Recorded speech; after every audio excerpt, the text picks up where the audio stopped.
ராமேஸ்வரம் கோயில்களில் 2 பக்தர்கள் உடல்நலக்குறைவு காரணமாகவே மரணம் அடைந்ததாக அமைச்சர் சேகர் பாபு தெரிவித்திருக்கிறார். கூட்ட நெரிசல் காரணமாக உயிரிழக்கவில்லை என அண்ணாமலைக்கு அமைச்சர் சேகர் பாபு மறுப்பு தெரிவித்து பதிலளித்திருக்கிறார். இது குறித்த கூடுதல் விவரங்களோடு இணைகிறார் நமது செய்தியாளர் கோகுல். கோகுல், விவரங்களை பதிவு பண்ணலாம்.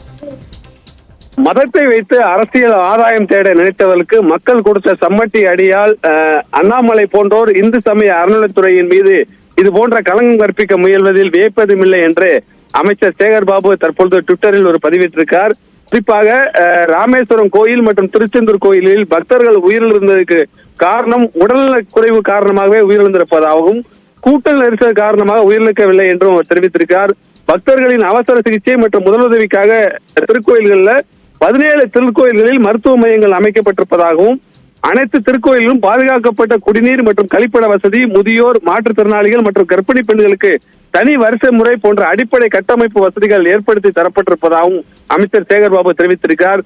மதத்தை வைத்து அரசியல் ஆதாயம் தேட நினைத்தவர்களுக்கு மக்கள் கொடுத்த சம்மட்டி அடியால் அண்ணாமலை போன்றோர் இந்து சமய அறநிலையத்துறையின் போது இது போன்ற களங்க கற்பிக்க முயல்வதில் வியப்பதுமில்லை என்ற ஒரு குற்றச்சாட்டையும் தற்பொழுது அமைச்சர் சேகர் பாபு தெரிவித்திருக்கிறார். ஏற்கனவே பாஜக மாநில தலைவர் அண்ணாமலை அந்த கோயில்களில் பக்தர்கள் உயிரிழந்தது குறித்து விமர்சனம் செய்த நிலையில அவருக்கு பதிலடி கொடுக்கும் வகையில் அமைச்சர் சேகர் பாபுடைய பதில் இவ்வாறாக இருக்கிறது. விவரங்களை பதிவு செய்தமைக்கு நன்றி கோகுல்.